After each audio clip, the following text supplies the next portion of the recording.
All right, guys, welcome back to Twinhammer. We are very excited. We are doing our official Worlds recap. We've done a little tier list, but today we have no other than Voyin and Jason. They are two of the top Canadian players. They both killed it at Worlds. They're both really good friends of ours here at Twinhammer. And I'm so excited to have you guys on together. Welcome, guys. Thanks for having us, Thanks man. so much. Happy to be here. Awesome. So, for everybody watching, we're going to give you not only a tournament recap, but we're going to really learn as much as we can from Voyin and Jason because they're sick kill team players and their thoughts. I've been, learning so much over the last couple of years. We've discussed so much about kill team, about the thoughts and about teams. So there's going to be a lot to digest and a lot to celebrate here because you guys finished really, really well. You both killed it. Voyin finished 26th overall out of 100, almost 140 players at 6-3-1. And then Jason, 36, 6-4, and best in faction with Rattlings, baby. Brought the Hobbits and the Ogres and smashed it. And you rode the Rattlings the whole time. So now it's going to be amazing. We have Team Canada on the right-hand side here, but we can't wait. I'm going to go Jason first and then Voyin. We're going to get your thoughts on the lead up. Why did you choose the teams you did? What you thought the state of the meta was before and what you did to prepare. So maybe we'll just go one question. We'll go one by one. So I know you guys are ultimate practice, like you just practice together so much, so it's going to be cool to hear both your perspectives on this going forward. But Jason, what were you thinking for the lead up? Why did you choose Rattlings? Yeah, man. The year I wasn't able to be as kind of playing as much competitive kill team as I would have liked, and I feel like 2023, 2024 was like when I was really into it. 23 was probably the big year, and so this year, coming out of 2024, when Voyin and you guys got golden tickets and went to last year's Worlds, I was a bit jealous, and I really wanted to give it a shot of like getting a golden ticket and seeing if I could make Worlds for this year. And knowing that with football and everything going on, I wasn't going to get as much competitive kill team in, just like the regular tournaments and that kind of stuff. So when I picked up the Ratlings after I kind of put Phobos aside in 24, and I thought, man, I'm just going to main this team. I'm going to get really good at them. I'm going to figure them out. And so for like most of the beginning of the year was playing them. And then I thought, hey, like it got to winning the golden ticket with them at that top shelf event in Oakville that I thought, okay, like between now and Worlds, how many other teams am I going to get to play and get really good at? And I just felt like I kind of figured out Rattlings a little bit. And then by the time we got to like August and people are asking me, oh, you worried about this matchup, that matchup? I'm like, I don't know what else to, like, I don't know how I can play anything else and do well. I felt like I really knew the team well. And then when they got buffed right at the 2 weeks leading into Worlds, I was like, okay, that's the sign from God. Like I made the right decision, stay with Rattlings, because I had essentially been playing them handicapped and then get the buff to Scarpa and the silent operative shooting and a few other little bits and bobs. I was like, okay, team's great, feel really great with them. So that was kind of why I stuck with them and why I chose them. It was really leading for a whole year of learning the team, and then with the buff kind of confirmed it for me. I got to shout out two things before we move on. One, that before I met you, I heard you on a podcast. So I'm hoping this could be the same for a lot of people. And I was like, I heard you on Just Another Kill Team podcast. I'm like, oh, this guy's in Southern Ontario. This guy, oh my God. And you were on Phobos, and Phobos was my first team. And you were freaking sick with Phobos. And you were talking about, I think, what the Incursor leader, or Infiltrator leader. I think it was the Incursor. Yeah. And that night, I went home and converted one of my Phobos to the Incursor leader after listening to you. So shout out to you being sick at Phobos. And now, like 2 years later, we're doing a podcast together. So this is awesome. I appreciate it, man. Thank you. And then I have to highlight another thing where I was playing Rattlings when they first came out, the Skaven Rattlings, and we had the Rattling mirror. Yeah. And I could tell how much more you had thought about the team, where you dropped the Ogren and then I'm playing, I'm like, what the hell? Why is he dropping an Ogren? Yeah. I'll be one Ogren up. And then you had silent shooting strap play the whole game. That And I was was like, the most galaxy brain move ever. Like that was no one had done that with Ratlings that early. I think everyone, yeah, it was still when everyone on the discords and stuff was like, you need 3 Ogres always, always, always. And yeah. we had the mirror. When you told me like I've got these conversions, I'm gonna run them today, I was like, oh man, I'm gonna try and see if it can work. Because like, why are we gonna go 3 Ogres on 3 Ogres? We're just canceling out. Like, how can I get an edge? And it ended up working for me. So yeah, Yeah. that was the galaxy brain move in the mirror. I remember I just couldn't kill anything the whole game. You polished one of my Ogrins off early, and I was like, oh, that's it, man. Yeah, Jason's just playing on another level than I am, man. So it was sick. thanks, So man. yeah, Voyin, speaking of playing on another level, and I know you were killing it with Pathfinder's last edition. We should have smuggled Jason with us to Ottawa and just Absolutely. forced him to play that tournament because he would have got his golden ticket last year too. But yeah, so going from Pathfinders, I know you were trying a bunch of different teams last year. We were in the Brotherhood of Sorcerers together playing Warp Coven, and you smashed it last year with Warp Coven finishing uh what overall again? It was 13th. I wanted you to say it because I'm like, it was so good. I don't want to misspeak. And you finished 13th out of like 100 players last year, which is amazing. You got your golden ticket right away. You didn't even have to requalify at any event. You qualified just by being in the top 16 last year. So just want to shout out that and let the listeners know how sick you did last year. And then bringing a non-meta team this year in Wreckas. Tell us about how you chose that. Yeah, I mean, it started really, as you said, I loved playing Pathfinders, and I've kind of felt lost ever since they got kneecapped pretty hard and taken out to the back, right? Now they're no longer even classified, so it's not even a thought anymore. But it was just kind of feeling my way through the teams, and I wasn't really satisfied with any of the teams. Warp Coven was pretty close last year, but they were just so strong. And then they just didn't feel like a fun team to me still. And then with the nerfs that they were consistently getting, it just solidified that they weren't going to be a viable option whatsoever. So I'm looking for something else. And we kind of all knew the nerfs were coming too, right? Yeah. So looking around, thinking about it, and kind of playing them out, ended up building the Wreckas because I thought, let's try a fun team. Let's just throw tons of dice.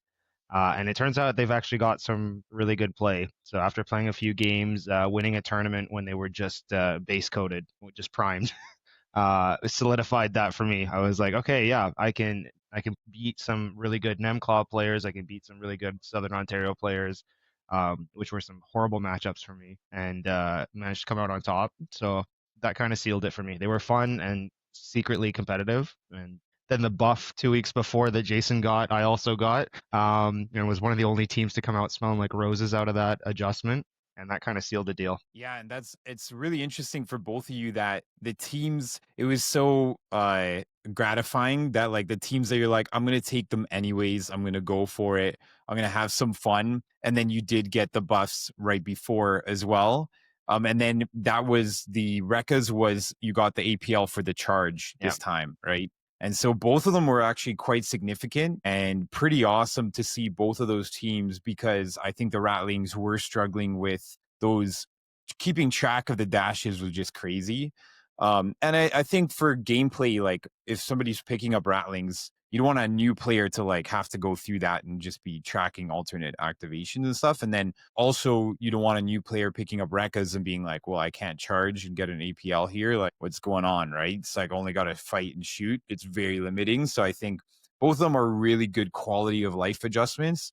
And obviously I think the fact that you guys were already doing well with them and then getting the buff, I think really is awesome, right? And it's so gratifying. And I think the question is always like, do I choose the meta team?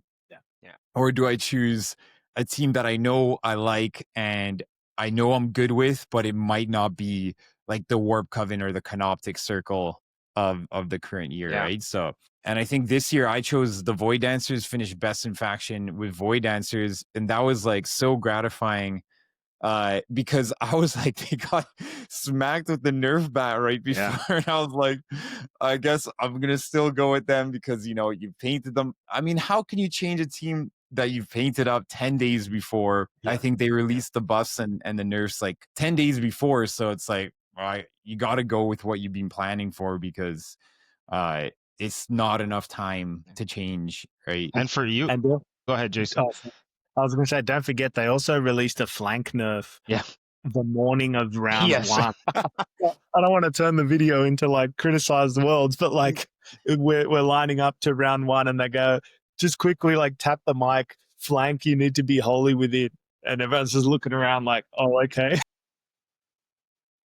Yeah, it was like really the most surprising thing, because it's like we're gonna announce this like not only like a day before, 48 hours before, it's like literally right before round 1, like 10 minutes like after the opening ceremony, or even before the opening ceremony, right? So that was pretty nuts to me. Like that was my taste of worlds. Like my first day, I was like, wow. Not to me. It was a lovely experience, but yeah, that was just really interesting to kind of get that right up front. Yeah, and I think, I mean, we want people to hear like what actually happened, and obviously it's such a sick event, company putting this on, and like we didn't have to pay for anything other than like staying there and getting there.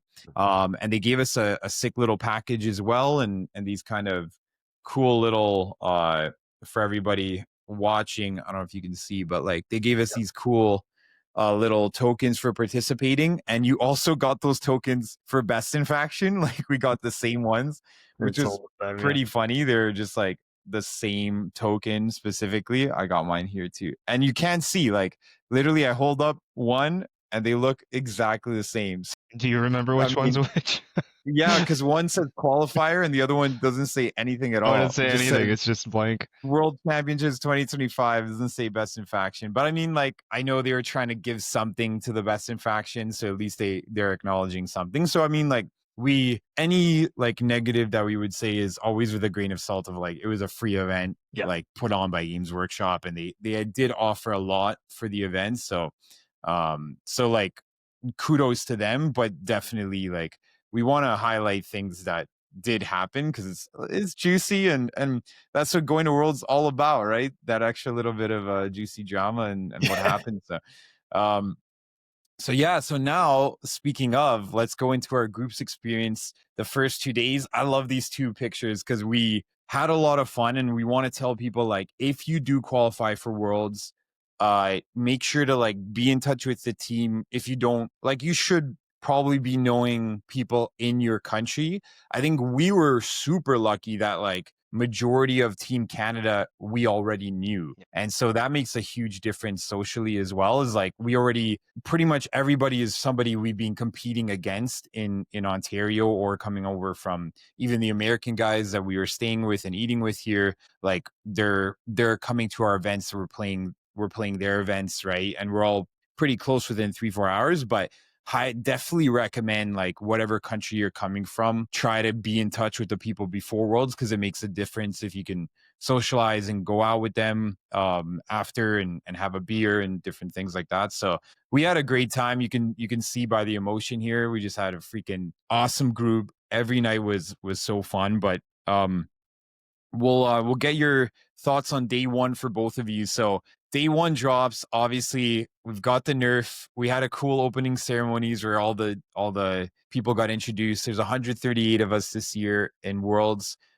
Jason, what did you feel going into your first game? This year being your first year, like playing Worlds, and after your first, second, and third game, like what was your overall feel of day one? Yeah, look, it's a little bit nerve-wracking at the start. Like, you know, it's this big event. It's probably the biggest kind of tournament you'll be at, generally, like 140 people just for Kill Team, big hall.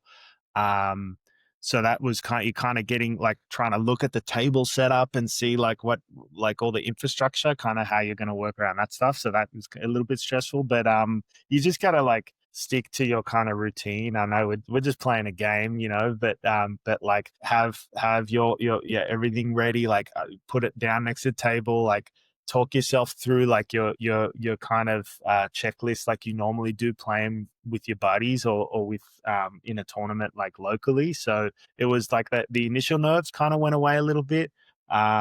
and so day one, that first game was against an Aquilons player from California. I think he's a Squad Games guy, so he was really lovely. And so once that first game got out of the way, it felt like, okay, I'm a little bit more calm, and I especially on day one, I made a point to like make sure to like, the reason you're there is social interaction. Like, I'm not a huge TTS guy. I love playing Kill Team in person, and so like in all my 3 games on day one, like really making sure to be like, where are you from? What do you do for work?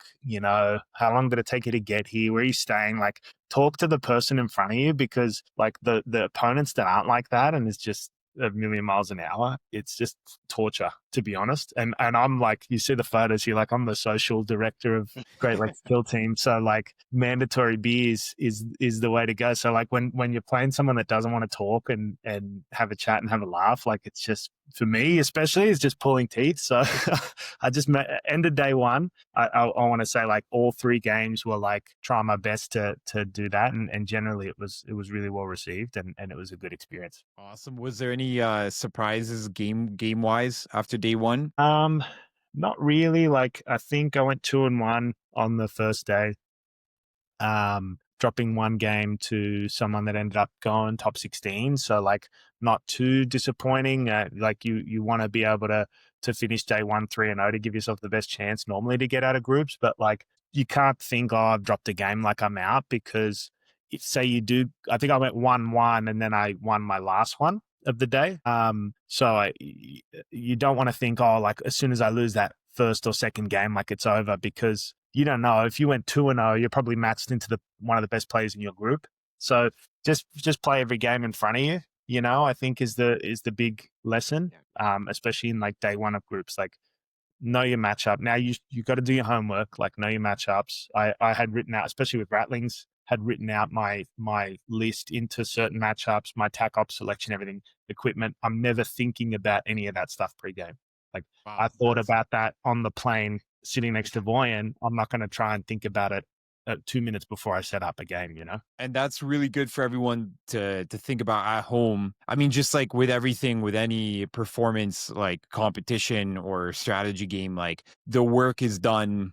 So much work you can do for your Kill Team games prior to, like knowing the other teams, knowing your matchups, knowing your equipment choices, knowing the maps. Like, I actually was studying the maps this year prior to landing. Like, I pulled it out. The person beside me probably thought I was like a weirdo, like studying a Kill Team map. They're like looking over my shoulder, like, oh my God, this guy's gonna take down the plane or something. But but it was great. Like, doing that kind of prep is really something that I know both of you guys do. And then when I see you play, it's like you're just so much more intuitive, and you're really allowing the one skill set in front of you, which is like reacting to the crit ops, the mission, how you score and deny your opponent's tac ops, like real time in the game. That gives you so much more mental bandwidth than being like, did I choose the right equipment piece here, right? So we're going to go into a little bit more of what you chose game by game on this summary, because a lot of Rattling players are going to be interested in like what overall selection you did. But Voyin, you came out of the gates freaking like a big Wrecka steamrolling your first 3 opponents. Tell us about your first day. Yeah, I mean, it was I didn't have as many nerves as Jason did, being that it was my second Worlds. And I was kind of okay. The advantage was I can shake off the nerves. The nerves are still there from just wanting to do well in a tournament setting, right? And especially at that tournament of that caliber. But just the overall venue being the same, kind of knowing what to expect and kind of comparing from last year, I kind of thought, okay, I feel good. I feel ready. Let's just play who's in front of me. And it was funny, Jason and I, another thing that kind of contributes to, I think, the overall success that we had was not only did we practice together, we traveled together, we stayed together. We were in the same hotel room at the event. So we slept in the same bed. I made sure there were 2 queens. But when we were cold, anyway. Yeah. That's for another podcast, beds, right? Yeah. That's your special feature podcast. You get to hear those details, but subscribe for the Patreon to hear about what happened. Exactly. He had more room than the New York venue. Yes, Let's this just say is that. true. Yeah, and somehow still saw him naked more often. I don't know. But anyway, so I mean, this kind of stuff where we were able to joke around, get the jitters out, that was good. And I Yeah. still remember. I hope Jason remembers this conversation. But before we started, we're kind of both sitting there like, man, what are we gonna do? And then I was like, Jason, we don't deserve to win.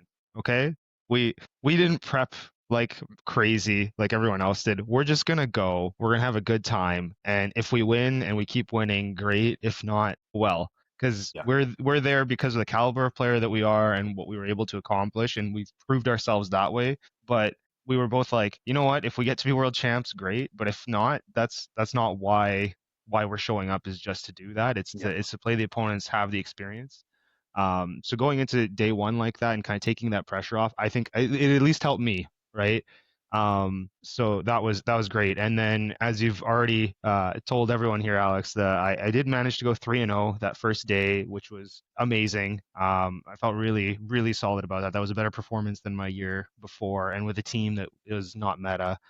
Um, yeah, it was just exhilarating. It was great, and I had wonderful opponents every step of the way, which also helped. I'm a big I'm in full agreement with Jason when he says that you got to have a bit of a social game and enjoy playing stuff. I'm gonna quote Ratman here from last year. If you don't know who Ratman is, you got to look up this guy because he's probably my favorite kill team opponent I've ever had in any setting besides obviously playing with Jason. But it was the way he said it was, if when you're playing kill team, it's a lot like sex. If everyone's not having fun, you're doing it wrong. And I just think that's the best advice that you can give to a bunch of nerds playing a game with plastic. Like, it's just Yeah. And it really, like, honestly brings back, I mean, first of all, I got to shout out Ratman as well, and Argentina and Luciano, because we had Ratman on the podcast and we just had a blast talking to him. And he's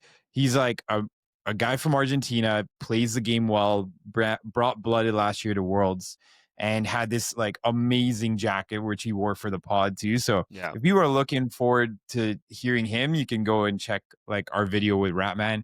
But yeah, I think it's really important to always think like, listen, we're here, we're all like competitive guys, and I think Kill Team gives people, like, for me, I'm super competitive, did a lot of competitive sports and like fitness competition, different things like that. If I don't have somebody to compete for, like, something's missing in my life, right? It's like I need that aggro, and video games doesn't really do that. But Kill Team has this beautiful thing, like the Jason you were saying, Voyin, you just said as well, like, you're playing someone across the table from you. It's going to be about like you pushing each other to the limits of that competition, but also we're still having a great time. Like, we're not meant to be more stressed. We're meant to be like, go back to our other things that we do in life and be like, oh, that was sick. I'm refreshed. I'm ready to go for everything else in life, right? Which is like what you want from a hobby and what you want from a competition. And I think this is that mentality, and we were going to talk about mentality, but I think this mentality that you guys captured is like, prep the most you possibly can, and then have the most fun you possibly can while you're doing it, right? And I think that really was my mentality this year going into it too, because last year I didn't sleep. Like, when I got back, I was like, for 3 out of the 4 days I woke up at 4 a.m. and like could not get back to sleep. Yeah. That's how like hyped I was last year. So this year I was much better, and if you take it as seriously as you can, but you let it go, you let the outcomes go, then you're just gonna have a great time and honestly play better. Yeah. Because the more you sleep, the better you play, right? 100%. So yeah, so that's our day ones. Day twos, let's go. We'll fly through this. So day two, maybe Voyin, we'll start with you and then we'll go back to Jason. Sure. So we mix it up a bit here. So you went 3-0, and then obviously as you go through in a tiered tournament, like Jason said, the more you win, the better. The more you play players who have also won, let's say, right? So technically the players were performing better at that time, right? So how did you feel going into day two? Obviously, day two, you had a really good chance to come out of the groups. And yeah, bring us through day 2 a little bit high level there. So day 2, I was Icarus. I flew too high. I won my next one. I was 4-0. I'm pretty sure my fiance, who's following from home here, which I was touched, it took a screenshot of me being number 1 ranked overall, which was pretty incredible, even for a fraction, right, of a second. After first 4 games, Yeah, first in the world? yeah, I'm with That's Wreckas. amazing, bro. Come on. So that was pretty cool. So I have that picture saved, and that's where I call the end of the tournament. That's the end for me. But the next 2 games, not so lucky. The fatigue, the pressure was starting to get to me, which it's just going to. As you're playing that many rapid fire games, you're not at home, you've traveled. As you said, good sleep is important. Jason and I threw that out the window. We were not sleeping well, or at least I wasn't. And the food and the drinking doesn't help. No. Like I'm awful. Like we're here and I'm sinking 5 beers. I'm making sure he's drinking. Yeah. Like Oh yeah. making sure other people are drinking. Anyway. But you know what? No, I wouldn't change it. You know what I mean? Yeah. Like again, we set the tempo of we're coming here to have a good time. We got to finally bring all the Canadians that we wanted to bring last year. So the fact that we were just able to go out and socialize and get to know some of the world's competitors was just worth every penny. I would trade those hours of sleep. I would trade getting out of groups. So obviously, I didn't get out of groups. After that 4-0 tournament that I finished, I then lost my next 2. My 5th game was very, very close. That was with Guy Barton, Dan Barton's dad, lovely opponent.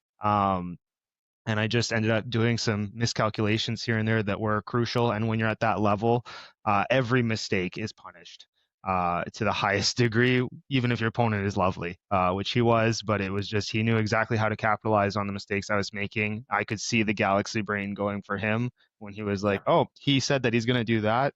That's not actually going to work. And he's not going to interrupt me making a mistake. So he's going to just let it happen. And unfortunately, he just proved to be better in that scenario. If I redo it, I'm in a much better spot. But that's how the day went. And then my next game was into Felgor, which I wasn't prepared for, and so the rest of the day kind of fell apart in terms of wins. But overall, still a wonderful experience, and still placing very high for the day, finishing 4-2 for over those 2 days. So yeah, had a great time. Honestly, that's like a great group stage finish, like 4-2, just like a hair off leaving groups. And like we said, like it's about the performance, it's about like giving your best, and you're playing a non-meta team too at the end of the day. So like you got to be proud every step of the way, right? Absolutely. So you're not playing Canop deck, you're not playing like we're not playing like we were last year, Warp Coven. And that's why I felt more pressure last year. I didn't sleep because I'm like, oh, I brought Warp Coven. If I lose with Warp Coven, I'm like the worst player of all time. So you put a lot of pressure on yourself bringing a meta team, right? So Jason, how did you feel day 2? Yeah, I mean, like to your point about like meta teams, like day 2 was tougher for me. So I went 2-1 again. I won my first one, lost my second, won my last one. But my first matchup was Canop deck, top of day 2. And I feel like on the comment of like taking a meta team, and back what Voyin and I were talking about, like we've been playing those teams pretty much all year. Well, I've been playing Ratlings all year. You've been playing Wreckas for a while. And so when you take a meta team, you're banking on the fact that the team is more powerful into more matchups than you are able to win tough kill team situations, or like make good decisions in tough kill team scenarios. Right. So like you're balancing, like I don't have as much practice on this team, or I haven't mained this team, but they're really powerful. And these are the situations in kill team where I need to make really critical decisions. And I'm banking that the team is going to be more powerful than I am at making good or bad decisions. Does that make sense? I'm not phrasing it properly. I think you nailed it. All of that to say, like, play Canoptic player, really good player. I think he's from Oklahoma. He's a really lovely guy. He was a lawyer, and I'm an urban planner. I like trade, so we were like joking about stuff, and it was really lovely. But managed to get the win into Canoptic, and I had enough practice into them. I'd played Vivek, I played Voyin. I knew some of the tricks, and I had my plan like written out, and I was just able to run my plan against what is the best team in the game right now and do really well. And so that set up my day two. I was like, okay, sweet. Like, so that was my lesson going into that was like, had a plan, stuck to it, was able to play around my opponent because I knew my team well. I knew what my team had to do into them. Second game was into Raveners, had only had maybe one game of practice or 2 games of practice into them with Voyin. Voyin's much better practice opponent than I am. He always gives me like different matchups, and I always just go, "Hey, you don't need help. Like, I need more help." And kind of had a plan, but it wasn't fully formed. It was a half-baked plan into a really bad matchup for Ratlings, I believe. Now, my opponent was really lovely Italian guy, Tommaso. And at one point I got really grumpy that he had a move shoot range, and I was like doubting reality. I'm like, no, you can't climb that. No, it would never, it didn't get too sweaty, I hope. But I was like, I was absolutely tilted when he was able to blast my envoy. But just that was like 2 sides of the same coin. Like, I had a really good plan, and I had reflective experience, into Canoptech. Didn't have as much into Raveners, and you win that one and you lose that one. You know what I mean?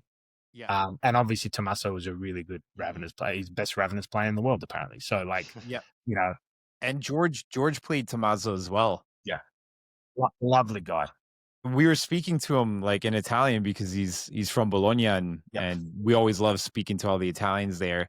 Yeah. Did you tell him that you make the best pizzas in the world though? Is that tell an Italian You should ask him about his new tools that he got for his house. Yeah.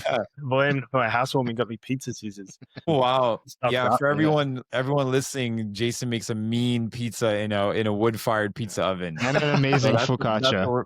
And amazing focaccia. So that's what we're talking about. We know Jason, he's the connoisseur of fine Italian amazing football coach, fucking kill team, and baker. and Italian maestro. Yeah. So yeah, that's a tough matchup. Raveners on some matchups can be like really, you're trying to manage them, they just pop up. And against Ratlings, where they can just, you're moving so many, you have a whole horde to move. And Thomas with Exaction found this trouble as well, is that if you don't bread, they can just put the tunnel and then all of a sudden charge like and they can go underneath all the rattling mines. They can go underneath everything, right? You need a really great plan about how you are going to score crit up and deny them tack up. And obviously, like Raveners, that's my one thing. And then make sure they're not getting the double charge. Make sure they're not getting the venom. Like, that is the hardest matchup for Ratlings. And people on Discord are going to, no, it's not. It's easy because they're playing with Steve from down the road. And no disrespect to Steve, but like, you know what I mean? Like, that is a Tommaso, best Ravenous player in the world.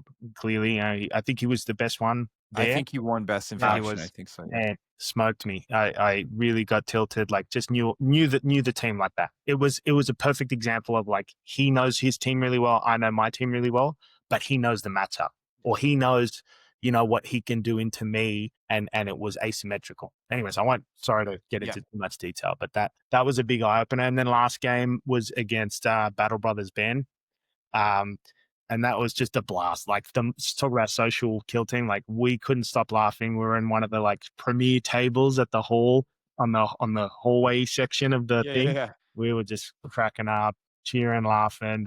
That was tremendous, and managed to get the win against Wreckas there on ITD. So yeah, day two was more of a lesson in like that aspect of kill team. Like, you can know your team, but like Voyin said, do you deserve to win the world championships? You got to ask yourself that. Like, you got to look in the mirror and be like, did I do everything into every matchup?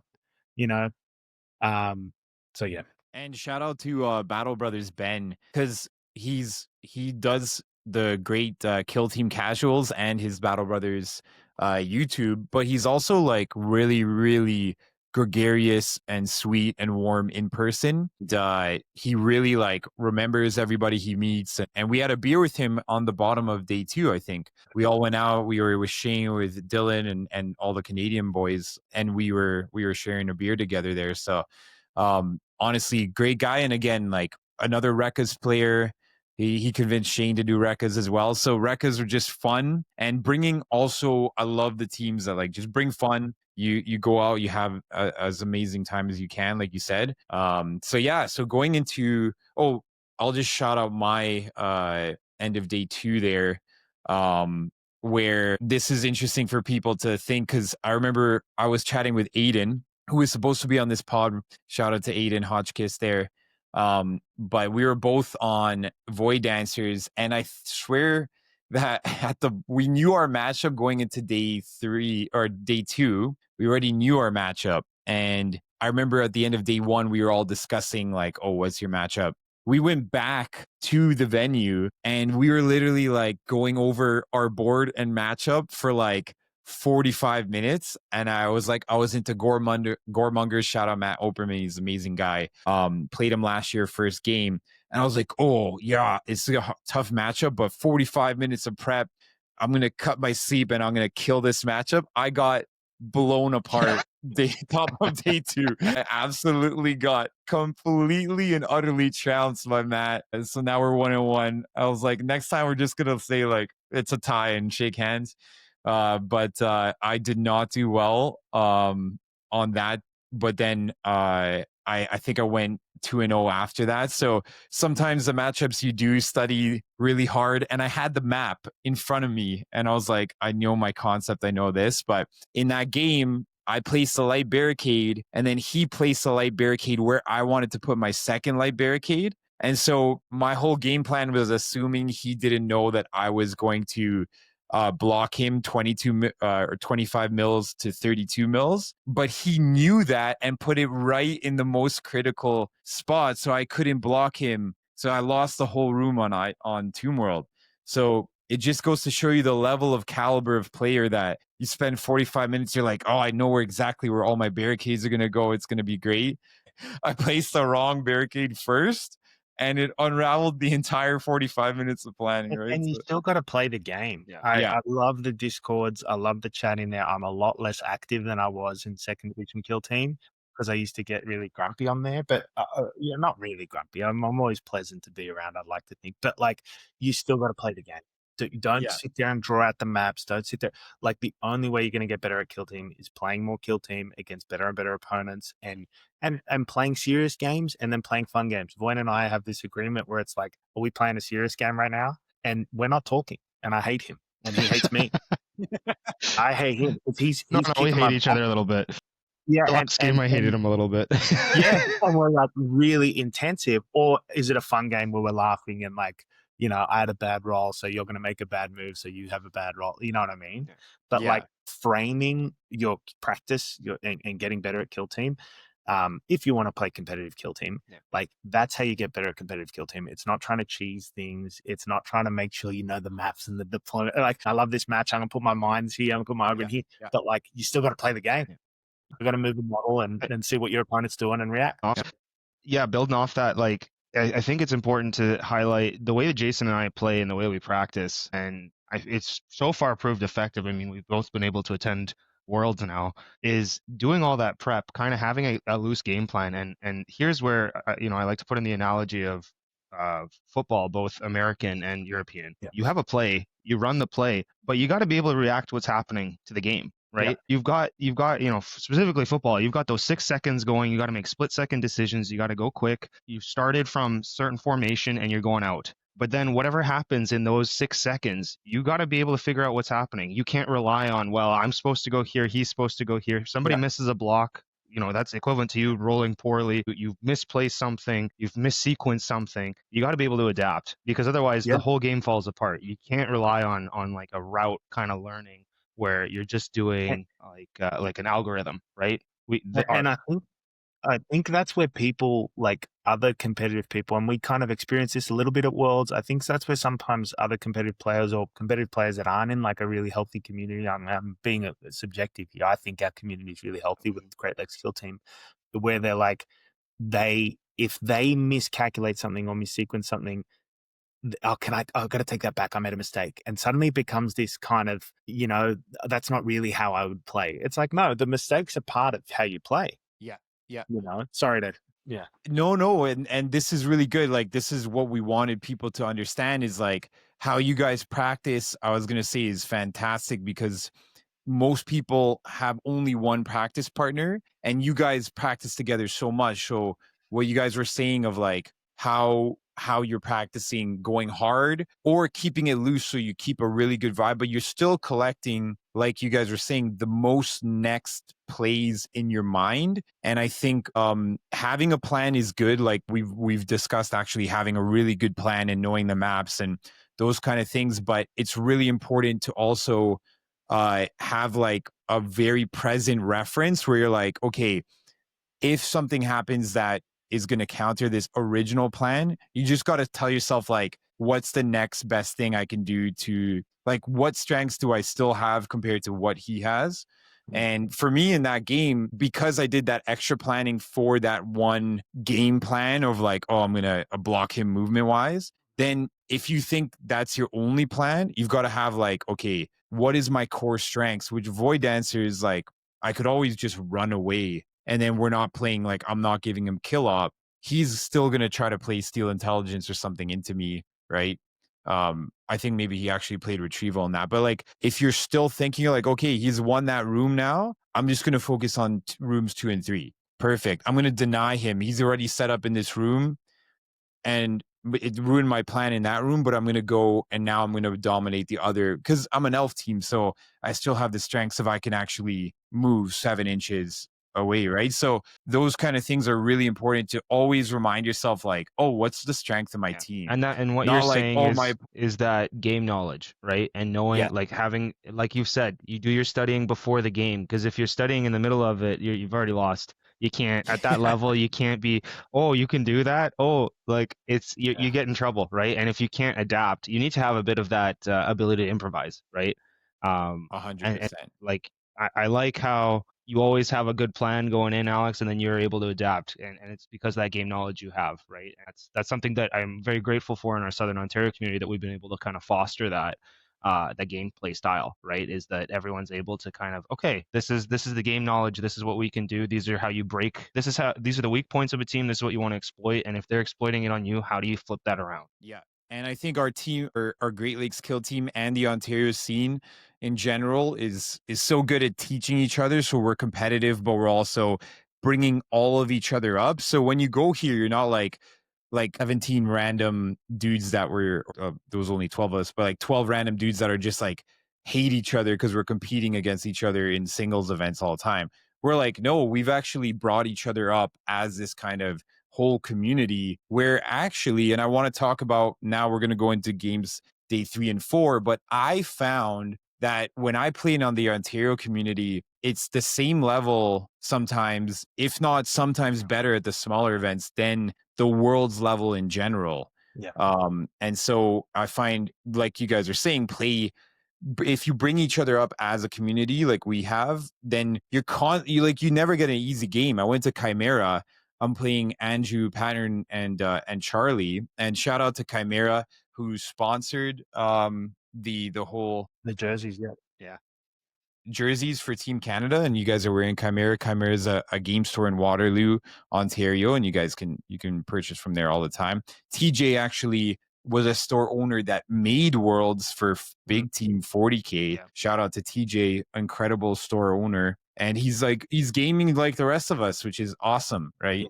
So shout out to you. Thank you for sponsoring the shirts, TJ. We love you. But yeah, going to games 3 and 4, with that in mind, how did you guys feel on days 3 and 4? So now, for everyone listening, hopefully that's a lot of skills and a lot of good mentalities that we're learning from Jason and Voyin here, and going into days 3 and 4. Now, Jason, we'll swing it back to you. how did you feel going out of groups now? You're like, okay, gloves are off. We're now in these kind of different tiers that we were broken down. And what did you feel first off of the whole tier format?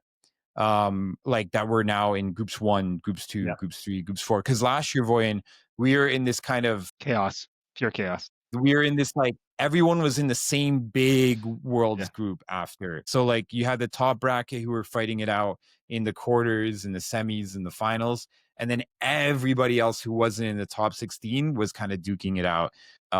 So yeah, what did you guys feel about the first that kind of bracket system? Yeah, I thought I didn't see a problem with that. It made sense to me. They're like, if you're out of groups, we're gonna pair you with other people that went 4 and 2 or 4 1 and 1 or 3 and 3, like that kind of level. I'll be quick. Day 3 and 4 went well. I had a lot more fun focusing more on the social aspect of the game. To be honest, went 1 and 1 both days. Lost to a really good player from the West Coast up in Seattle. So like what's the kill scream, that scene.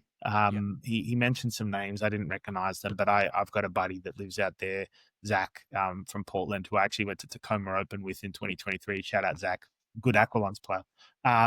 So that was good. Lost that game against Corsairs. Corsairs, another one of those teams. Like Rattlings into Elves is another hard matchup. It's like Elves and Raveners to me are the hard ones, and didn't kind of bring. I dropped the Battle Mutt, which I normally take him into Elves, and that was the kind of clue that I wasn't locked in on once I got out of groups. But I was going in to play really good kill team games, play some competitive games, but like more spec into the fun aspect of it. So I went 1-on-1 day on the Saturday, and then the same on the Sunday.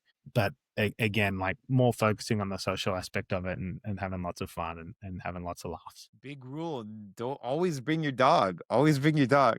Shout out. You left the battle mud at home, but Jason brought for one of our practice sessions. We were all playing in Twinhammer HQ in the basement in Thomas's house, and you brought your own battle mud. Yeah, I brought the dog, and he was great. He was just sitting next to me while I was playing Kill Team, and then we ordered pizza or whatever, and then he spazzed out a little bit. He was great. He was well behaved. Best dog ever. So well behaved. Oh, this Steven's gonna be so heartbroken. Yeah. Don't tell him you left the battle mud at home. He might not be too happy. So Voyin, what do you think of your days 3 and 4 there? Great experience. I loved being in the Worlds bracket. As much as I would have loved to have broken into top 16, I actually think we had more fun in the Worlds bracket. Like looking over at the top tables, nobody looked like they were having fun. No. It's not. I mean, look. Yeah. I would kill someone to be there, but it wasn't the case, and I had more fun. Yeah, exactly. So it's one of those where they were, once you're in top 16, you're locked in. You're just trying to grind out, and then if you end up losing in the first round, you're just kind of out from like you've gone into the hardest bracket, and now you can no longer win the championship. That hurts, right? I can appreciate that. But everyone was so locked in, whereas Worlds bracket was way looser. I got to try weirder things against very strong opponents. So to answer your earlier question about, did I like the tiering system? Yes and no. I liked it because I'm locked into very difficult opponents now. So I'm just practicing world level gameplay with weird different tactics, right? Which most of them seem to work because I came out positive. I went 2-1-1. So in the tiered system, I think that's pretty good against other players that were also 4 and 2. So kind of the next highest bracket that you could be without champs. But what I don't like is that if you didn't do well in your earlier groups, there's not really much of an incentive. I mean, I understand that there's a point system for your country and all of that, but if you're the one guy for your country, then does it really, like, I feel like you want to be able to advance in that chaos and kind of climb up the ladder to possibly get 17th overall. Because what happens if you go 4-0 over the next few days and nobody else does, right? Yeah. I don't feel like you should be punished. I think there should be a way to be able to climb out of that. So I enjoyed the caliber of players that I was playing, but I loved the pure chaos of last year. I still think last year was a mistake where they allowed championship to bleed into worlds. That, like, they should have locked those guys into top 16. I'm not mad because I got into 13th overall as a result, but you know, I think I enjoyed that chaos a little bit, and you got to meet a wider variety of people. Whereas this way, it was kind of okay. I'm locked into tough opponents. They were all lovely. I had a great time with every single opponent, but I wanted more variety on what I could encounter. Yeah, I think if you're gonna bring people out for 4 days, and you're gonna have a legitimate day 3 and 4, it should be like you should have because Thomas, like I went 5 and 5, finished 69th. Thomas went 4 1 and 5, and he finished like apparently like 100 or something. But our scores are almost equal, right? And it's like literally like I had a win, he had a draw. And so I think we saw some of the people having a little bit of a problem with like, okay, well, I actually finished like 6 and 3, but I'm like 90th overall or something like that, right? Or whatever it was, right? They could finish with a pretty good score. And I think last year was cool because you kind of got a vibe and you'd still play players. They still had an aggregate system where you'd still play players who are doing well on day 3 and 4. And so you're still playing like the same level of tier. And I think Jason, you and I were in 3 or something, and Voyin was in 2, or something like that in terms of the groups. So it was like I don't think the caliber is going to be that different, and people could have like poor performing days on day 1 and 2, right? Exactly. And it's a And so dice you're game. still So, your dice it's a might not dice game, reflect yeah. what Yeah, it's a actually dice game. happened, right? At the end of the day. That there were definitely I talked to a few players that had gotten, diced. And this level of competition, that's a real thing. We joke all the time in the lower level, like the regular RTTs and stuff, that getting diced isn't necessarily a thing because you could have made better decisions, this and that, right? Yeah. But But if both people are making like as good a decision Exactly. as possible, it comes down to did the ball bounce the wrong way Yep. for you at a critical moment? Yeah. Yeah. Like for I remember one rule, and we'll talk about Jason some of the highlight rules. Maybe we'll get into the funnest rules after in the summary, and we'll just hop along here. But how did you feel on day 4 there, Jason? Because I know we did Voyin day 3 and 4 combined. Sorry, right? Yeah. No, Oh, sorry. same thing, man. Went 1-on-1 on day 4. Played Orion was my loss. Just a bit of a bonehead move on my end, like a sequencing error.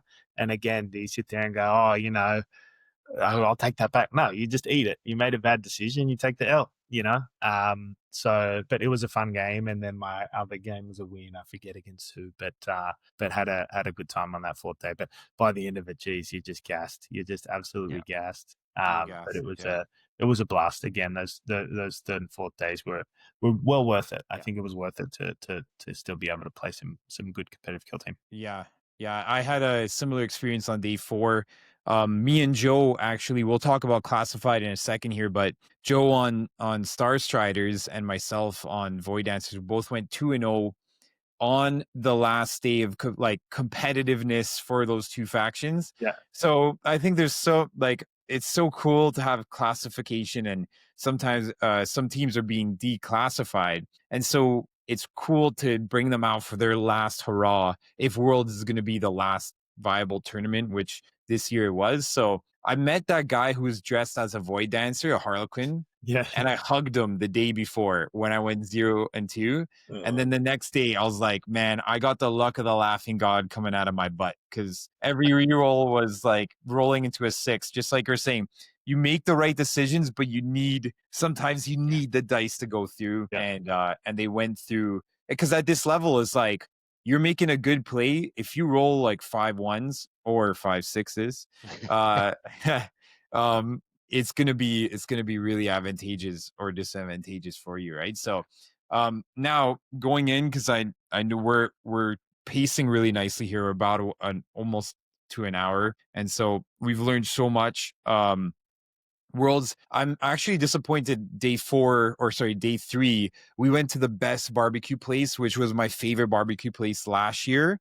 If you guys remember the name, I don't remember the Fox name Bros? of it right now. Fox Bros? I think Was it? I think so. I think so. Yeah, Fox Bro. Yeah, Fox Bro. If you're ever in Atlanta, and there's no reason to be in Atlanta outside of the games World Championship, but if you ever find yourself for whatever reason, Coca-Cola's invited you to their headquarters for a big meal, go to Fox Bros Barbecue, because honestly, the barbecue in Atlanta is just incredible, Unreal. and there's always amazing sides, and like you can order 3 meats. So we always had like I went barbecue 4. ribs. You had He went 4. 4, yeah. When in great. Atlanta? It was great, but it was too much. I woke up at 2 a.m. on that day and I had heart palpitations, and I was it was not good. Heart palpitation. I did wake up at 2 a.m. in full body sweat, Yeah. meat sweats as Maybe I well. treat Yeah. my body so poorly because I'm not feeling these things. Either I'm in way better health, which is not true. When you look at me versus Alex, I'm not. So I must just treat myself terribly, and I'm just used to it. You're immune to No. it. Yeah. It was great. It was. I mean, I love the meat sweats all the time. And it's that thermic reaction, right, from all Yeah. the proteins. So it's great, man. So yeah. So I just wanted to shout that out. And again, like even if you're doing kill team events in your locals, go like Jason. I got to shout out. He's amazing. He says mandatory beers after every event that we're in, and it really like helps the whole tournaments come together. It would be a different experience playing kill team in Ontario completely if we didn't do like those post chimera like mandatory beers where we all actually get to know each other. You can actually like bond, and we look at this in sports. Like I run sports companies and things, like the team cohesion is actually a huge metric of performance. So building that cohesion between each other is huge. So socials, were shouting it out, they're so fun, but it also actually helps performance as like the team. If you're going as Team Canada, we're going to talk about you guys coming as a team later, and I'm already predicting that you guys are going to win this tournament. But for everyone staying till the end, we are going to announce our Twinhammer doubles tournament. But before we do that, what was your biggest learning point? We've already talked about a lot of different things that we learned, but in terms of the meta, in terms of like kill team in general, what was your biggest in-game learning point from the tournament? Sorry, Jason, we'll Yeah. go over to you. I'll go fast. We'll call it a speed round. Biggest learning point, more important that you know your team and your team's matchups rather than picking the best team and trying to run a really powerful kill team. That was my biggest learning point. Pick a team that you know you can win with, and practice into different scenarios. Awesome. Voyin, how about yourself? Yeah, besides that one, I'd say, just breathe. Breathe and let yourself think. Because all too often do I see guys rushing, like thinking, oh, this is the knee-jerk reaction. This is what I got to do next. And then you realize that was wrong. And it can cost you. It can cost you a lot. That was my very last game. It would have been a win for me versus a tie if I sequenced one guy differently. Yeah. So just that, and and look at the board. Just be mindful of what's out there. I would say my biggest learning is like always asking yourself what, and this was something that I was going into, but was furthered by like JC had been saying, like Canoptic is like, do you run Canoptic? Last year I ran Warp Coven and I had only like 2 weeks of practice, a lot of practice into them, but only 2 weeks practice as Warp Coven, and really understanding your strengths as a team and your weaknesses, because like the game is actually very well balanced.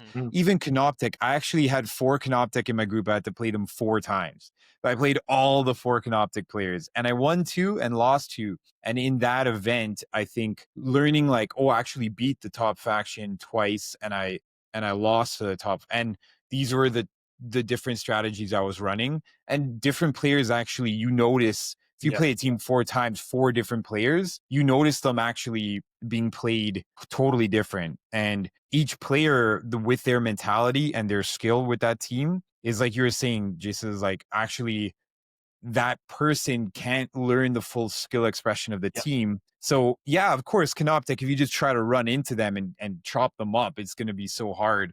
But then if you play flank against them and stretch them, it also depends. A biggest learning was like also different boards, wide versus narrow, especially for these teams like Raveners, these teams like Canoptic, where they have like their tunnels or their Matrix. circled their matrix that's actually a width, like a certain amount of width. Actually, the wide boards are a significant disadvantage for those teams, whereas the narrow long ones are a little bit more of an advantage. But you just got to always ask yourself, like, even if I'm playing a narrow board, again, like I go back and I won one on the narrow and I won out of 2 narrow games, I won 1. out of 2 wide games, I won 1. So at the end of the day, you still have to be like, okay, I have some play.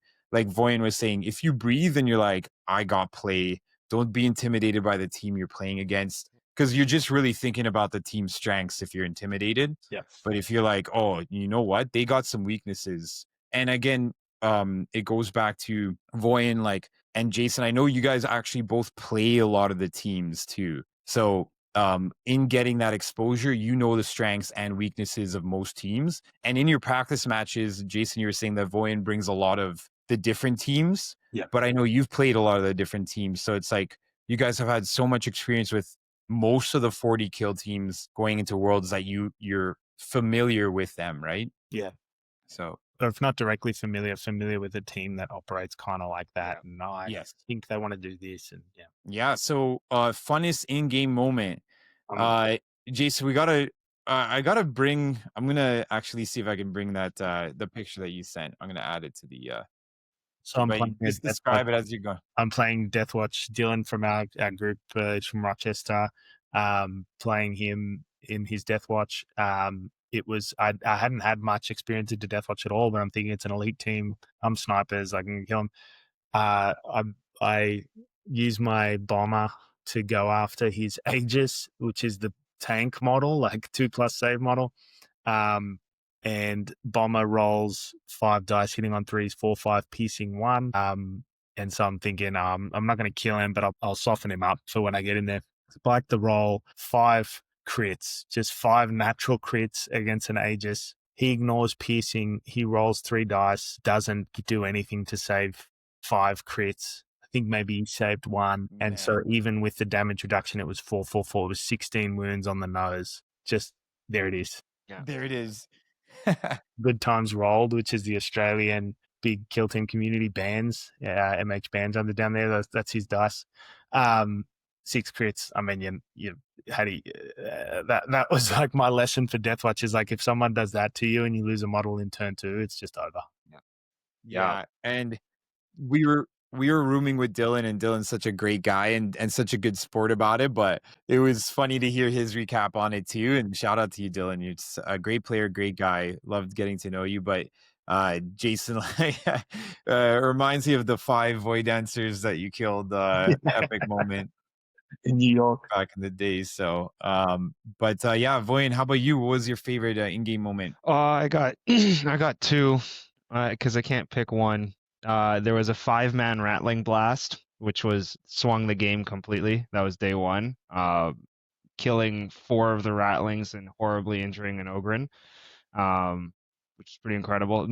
The most fun one though was last ditch effort, which is coming back to this. Keep your head on a swivel, keep paying attention to what's on the board and what options you got. My big gunner for my Wrecka crew. He's the star in both of these, but he goes up. He's got 3 wounds left. Engine oil to ignore injury. Move on to the last point. In the last turning point, I got to kill this Kroot player's leader off the point so that he drops his retrieval stuff. He's not contesting the marker, and I can kind of hold out and hopefully squeak by with a win. Spoiler alert, I managed to do it. I shoot my relentless rocket into him. Because I'm within 2 inches, it hits myself as well.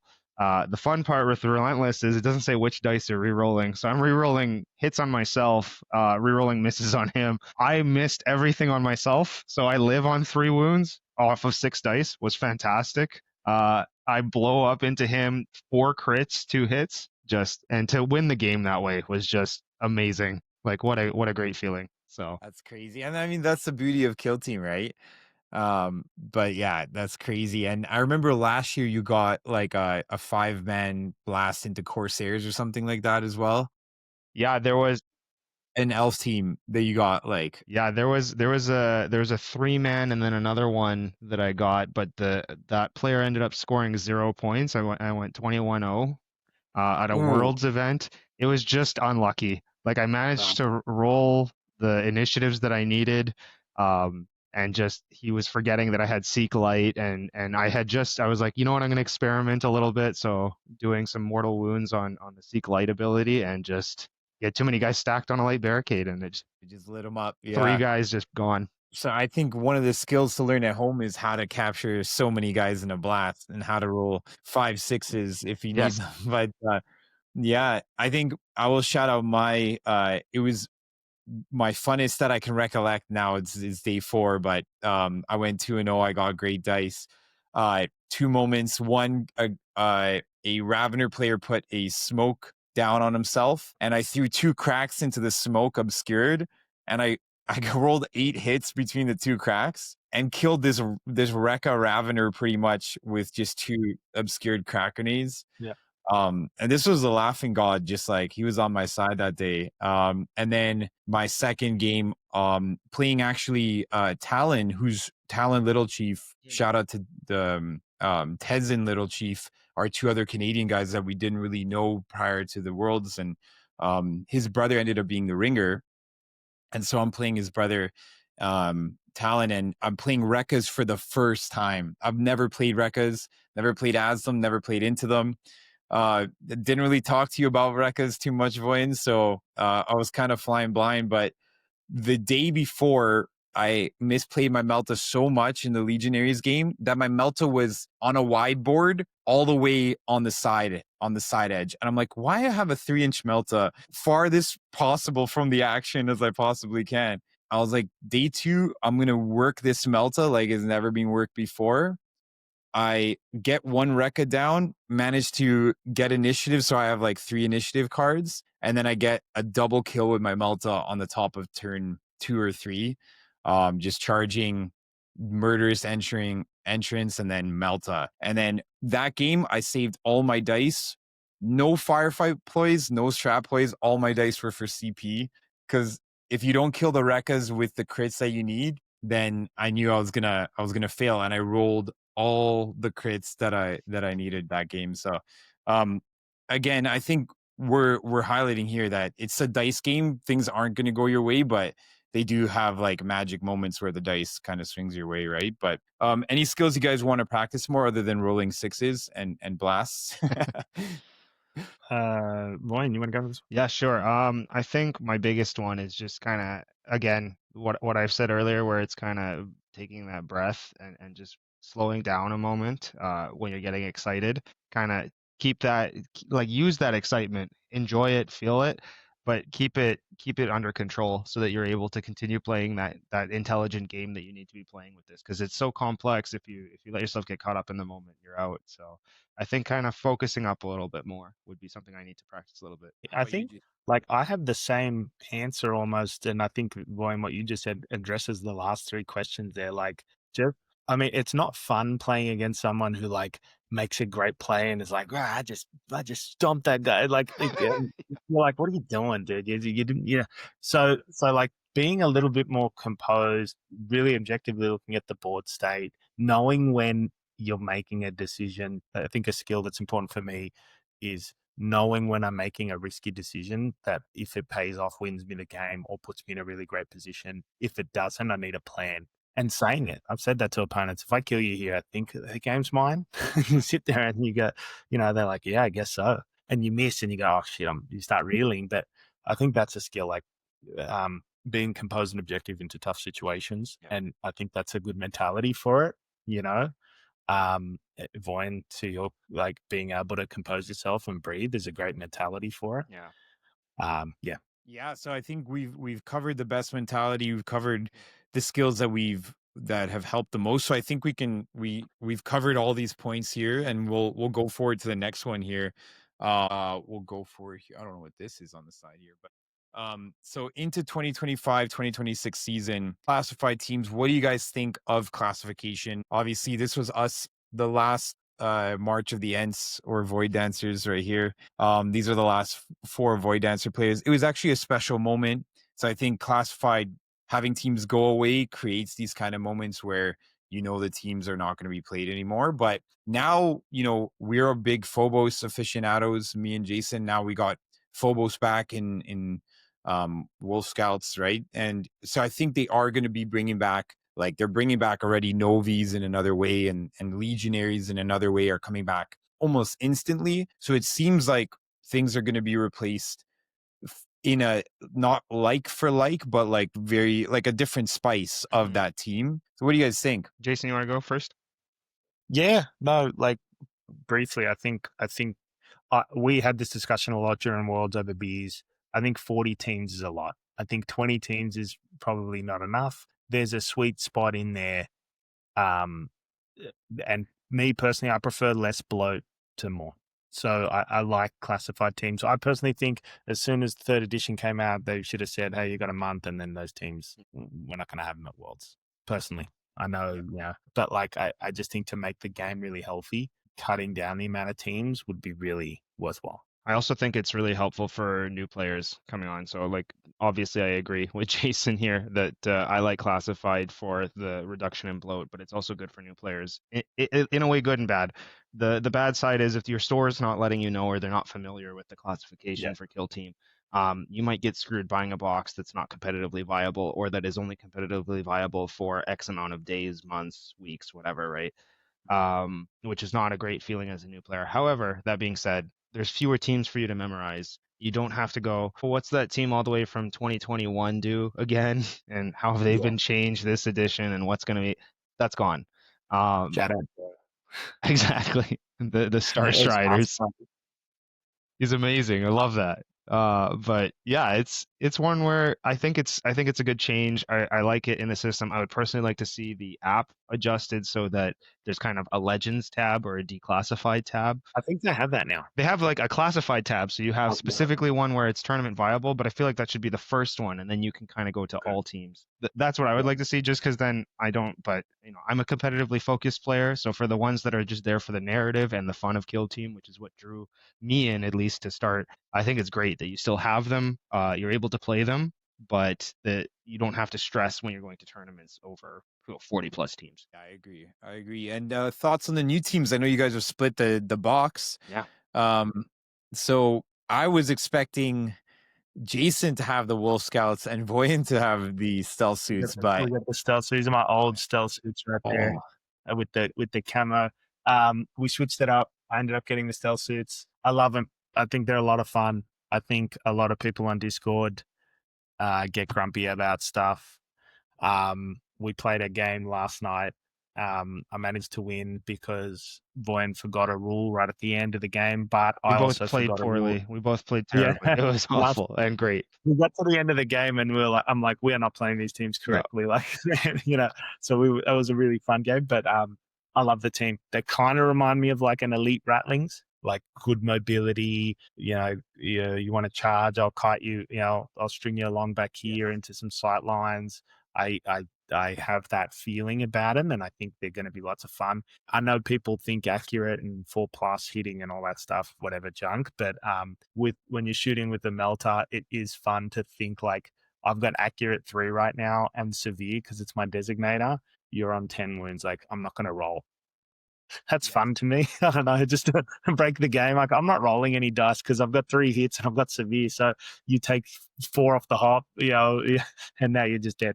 So I really like the team. I think they're lots of fun from my one game, and I'm excited to get good with them. Next question. This is my team moving forward. I'm going to keep running with these guys. Yeah, I mean, we had fun testing them out. It was actually just yesterday. Yep. So they were fun to test out. I don't think Wolf Scouts are as broken as people say they are. I have 2 games with them now. One with Andrew Hayhurst at our Chimera. So go say hi if you're there. But that was with one on Tomb World, one on Volcus. So felt good to get kind of a splash into both. I think Tomb World, they feel a little bit more balanced with the Storm, just because you got to kind of measure that around the walls and everything, so it doesn't feel that nearly 13-inch diameter doesn't feel nearly as oppressive. But for Volcus, I still think that you can't just unga bunga them and throw them up, which is what I kind of did last night, just to kind of have fun and test out as the raw killing potential. But against teams that have movement tricks like the new stealth suits, being able to kind of get the heck out of there, all your damage is coming from melee, and as we know from melee teams, it's a dangerous way to play if you're not Felgor and have essentially double the models, just because you're guaranteed to take some chip damage back, and that adds up over time. So They were a fun team. I think they've got some good play. The dog is definitely not as fun as I would like it to be. I think it's got, abilities, but it's going to struggle. But yeah, the teams are fun. I think they're actually a little bit more balanced than people are originally saying. And again, this is one of those things where everybody looks at stuff on paper. You got to play the game. That's what Jason and I have. Jason specifically has been saying every single time a new team comes out. Play the game. Stop talking about it. Stop, quarterbacking, armchair quarterbacking, and just play the game. Again, like that's why I can't be on the discords, man. Like these people are talking theory crafting and this and that, and it's like, again, you're playing with Steve down the road, or you're playing with someone in your friend group or store group who's a really maybe a dominant personality and kind of gets away with things, or whatever, whatever it could be. We just don't know. But you've got people that are giving opinions about something that isn't really tested, I think. So, including myself, I have opinions about stuff. I just try to say them after I've had a few beers, so at least they're funny. And yeah, I think like again, when you look, that's why we're trying to make on this channel like guides for teams that are like, hey, literally these are the objective strengths of the team, these are the objective weaknesses. It's up to you to, as an opponent, exploit the weaknesses, and as a person who's manning them, to get the best out of the strengths. And like right away, Space Wolves, everyone's like, oh, we see, they can get lethal 5 up, lethal 4 up. But again, if you're playing Deathwatch, like there are 5 Deathwatch that are at 13 wounds, basically, right? So imagine you're playing Deathwatch and now you're bringing just 5 of the light guys, the Phobos guys. And as Phobos players, we know how fragile that chassis is, right? And the breakpoint there. I mean, 13 to 12 is a nice little breakpoint switch. But again, you're only 5 models, and unlike Deathwatch, you don't have the free mission action and the 2 counteracts. So all of a sudden, if you're not going up and you're not killing a lot, like the game is very mission intensive, and the crit ops are very mission intensive, and Tomb World's very like open hatch and all this intensive, and you don't have those tools that a Deathwatch have.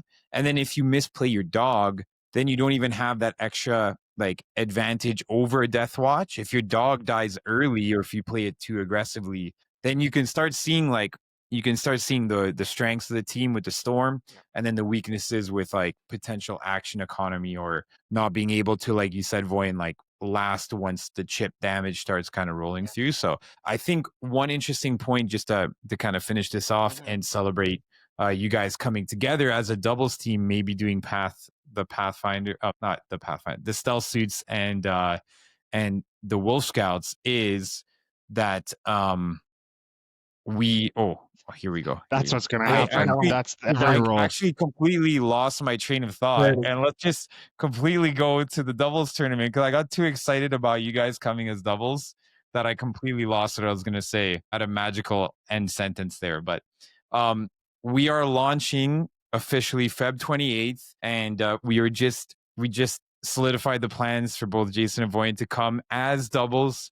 And as doubles partners, now you can truly be a team, just like with your best practice buddy, right? So you could come as twins or enemies, in the sense of you can bring factions that are like double Aeldari.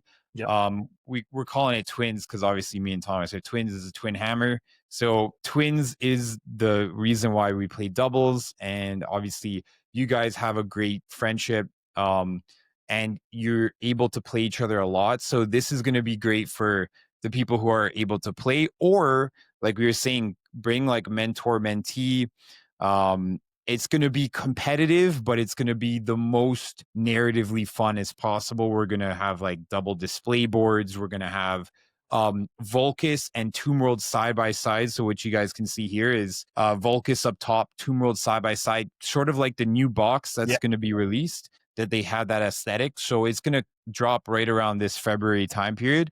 So we're going to try to capture that aesthetic of, we're both playing and you're both sharing information. So you can say like, hey, Jason, like I'm up on this. It's not going to be like 2v2. It's going to be 1v1 with shareable information side by side. So you could be like, I'm up, go for the win or go for the tie. So you can actually kind of share information, and you'll be able to ask each other about different plays. Okay. So if you're getting like, you're like, oh man, you're still gonna have to play in time, but you could ask your partner for advice on certain different things as the game goes on. So there will be this kind of intra-communication that you don't get in usual teams events. But so that will actually celebrate the synergy between the two players themselves, but it will still be ultimately a 1v1 side by side, because 2v2s are going to be too much with like counteracts and activations and all that. So it's a 1v1 game primarily designed,